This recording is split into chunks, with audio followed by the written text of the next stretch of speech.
चांद वहीं था, तारे भी वहीं थे, लेकिन हवा में कुछ और ही था। बारूद की गंध, धुएं की धुंध और माओं की चीखें। 7 मई 2025 पाकिस्तान ने उड़ी सेक्टर में 17 भारतीय जवानों को शहीद कर दिया।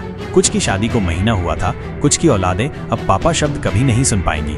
लेकिन इस बार भारत चुप नहीं रहा। इस बार दिल में गुस्सा था और हाथ में सिंदूर। 9 मई की रात 3 मिसाइलें, 3 शहर, 1 जवाब। बहावलपुर राख बना, रावलपिंडी हिल गया, कराची खामोश हो गया। इस मिशन का नाम था ऑपरेशन सिंदूर। ये सिर्फ सैन्य कार्रवाई नहीं थी, ये हर माँ के माथे का सिंदूर बचाने की कसम थी। देखिए उस रात की पूरी कहानी, जब भारत ने कह दिया अब हम सिर्फ देखते नहीं, सीधा वार करते हैं। 7 मई 2025 को पाकिस्तान की तरफ से एक कायराना हमला हुआ। जम्मू कश्मीर के उड़ी सेक्टर में 17 जवान शहीद कर दिए गए। कुछ की तो शादी को सिर्फ 1 महीना हुआ था और कुछ बच्चे गोद में रो रहे थे बाप की आवाज सुनने के लिए। हर न्यूज चैनल पर एक ही हेडलाइन चल रही थी, फिर हमला, फिर सह गया भारत। लेकिन नहीं, इस बार जवाब अंदर ही अंदर पक रहा था, और जो पकता है वो गर्म होता है, और जब उबलता है तो फिर सिर्फ राख छोड़ता है। प्रधानमंत्री ने रात के 10 बजे हाई लेवल मीटिंग बुलाई। NSA अजीत डोभाल, थल सेनाध्यक्ष, वायुसेनाध्यक्ष, नौसेनाध्यक्ष, सबके चेहरे पर एक ही बात थी, बस अब बहुत हो गया। अजीत डोभाल ने सिर्फ एक लाइन कही, पाकिस्तान को इस बार उसकी भाषा में जवाब दिया जाएगा। तैयारी शुरू हो चुकी थी। फाइनल हुआ ऑपरेशन अग्निपथ, कोड नेम सूर्य प्रहार। ये कोई सर्जिकल स्ट्राइक नहीं थी, ये कोई एयर स्ट्राइक भी नहीं थी, ये एक सीधी खुली चेतावनी थी। अब हम चुप नहीं बैठेंगे, अब हम तुम्हें देख नहीं रहे, अब हम चल रहे हैं। 9 मई की रात तय हुई।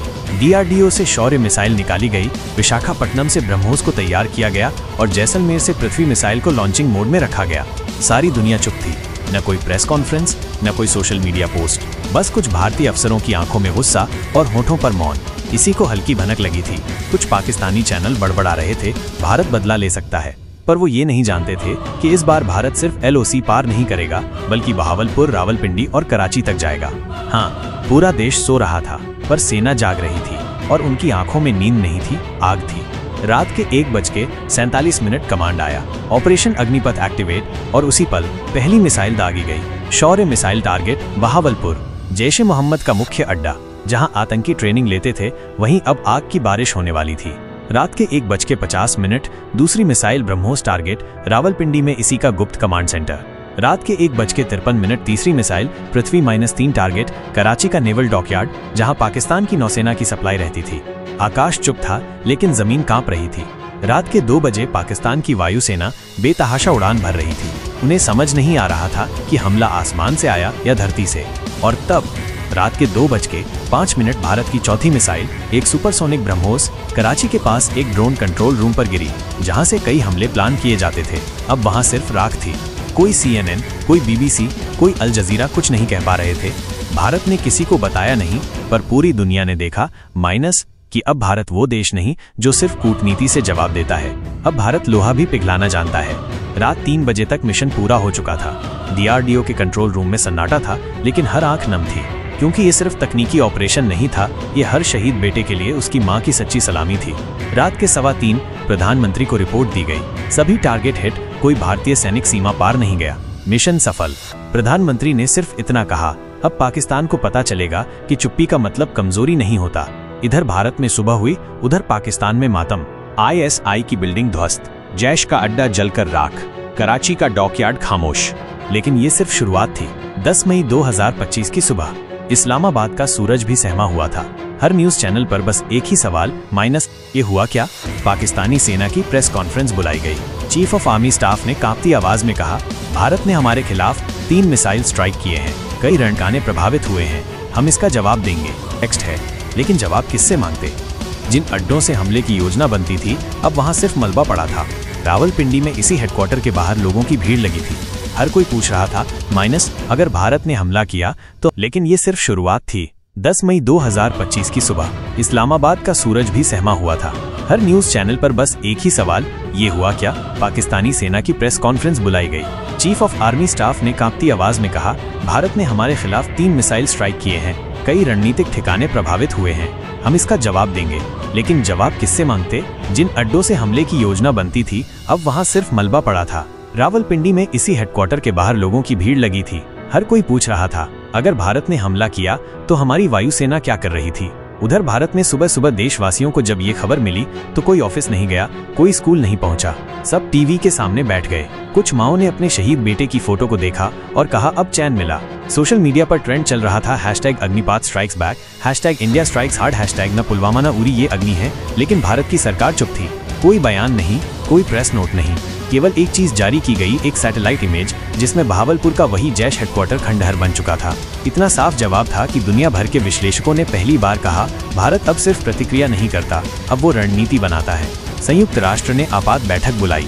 अमेरिका, रूस, फ्रांस सभी चुप थे। कोई भी भारत की आलोचना नहीं कर रहा था क्योंकि सब जानते थे ये हमला जवाबी था, न्यायिक था।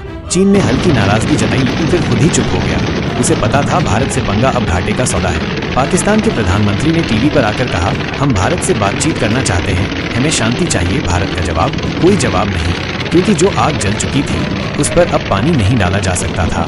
DRDO के वैज्ञानिकों को राष्ट्रपति भवन बुलाया गया, उनके लिए विशेष सम्मान घोषित हुआ।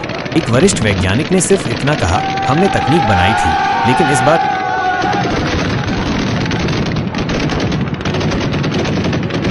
दिल से लॉन्च किया था। भारतीय सेना के तीनों अंग थल, वायु और नौसेना अब हाई अलर्ट पर थे क्योंकि उन्हें पता था पाकिस्तान अब कुछ न कुछ करेगा और वही हुआ। 11 मई की रात पाकिस्तान की तरफ से एक F-16 ने सीमा की ओर बढ़ने की कोशिश की, लेकिन उससे पहले कि वो भारतीय सीमा में घुसता राजस्थान के बाड़मेर से तेजस फाइटर जेट हवा में उड़ चुका था।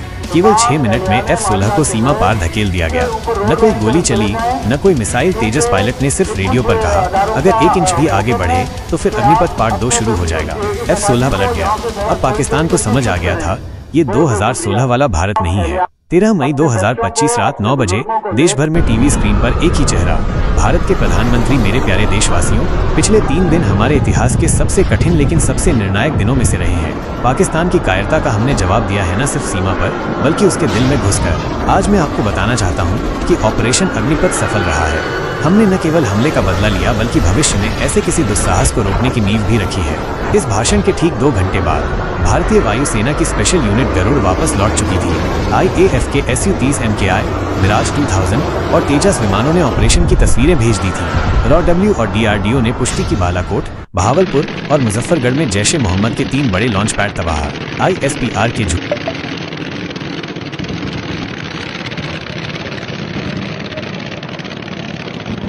को दुनिया ने पहली बार खुलेआम नकारा। इस हमले का सबसे बड़ा संदेश ये था अब नया भारत केवल सहन नहीं करेगा, वो तोड़ेगा भी। पाकिस्तानी मीडिया में चीख पुकार मची थी। BBC और अल जजीरा जैसी एजेंसियों ने भी भारतीय ऑपरेशन को सर्जिकल और प्रिसाइज बताया। UN में पहली बार भारत के खिलाफ कोई प्रस्ताव तक नहीं आया। रूस, फ्रांस और जापान ने भारत के आत्मरक्षा के अधिकार का समर्थन किया। अमेरिका ने सख्त लहजे में कहा India has the right to respond to terror in any manner it deems fit. उधर पाकिस्तान में हालात बिगड़ते जा रहे थे। कराची और लाहौर में ब्लैकआउट, बाजार बंद। इमरान खान की पार्टी की रैलियों में नारे लगे हमें भारत से बैर नहीं, हमें रोटी चाहिए। इसी के ऑफिस के बाहर प्रदर्शन। लोगों ने पूछा जब देश के पैसे आतंकवाद में लगते हैं तो हम भूखे क्यों मरें। भारत में एक अलग ही दृश्य था। लाल किले पर तिरंगे के साथ जलते दीपक, हर घर में जनगण मन की गूंज, शहीदों के परिवारों के चेहरे पर आंसुओं के साथ गर्व। एक माँ ने कहा मेरा बेटा गया जरूर है पर आज मुझे लगा वो जिंदा है देश के इस जवाब में। तीसरे दिन जब सेना प्रमुख ने प्रेस कॉन्फ्रेंस की तो सिर्फ एक वाक्य कहा हमने वो किया जो जरूरी था।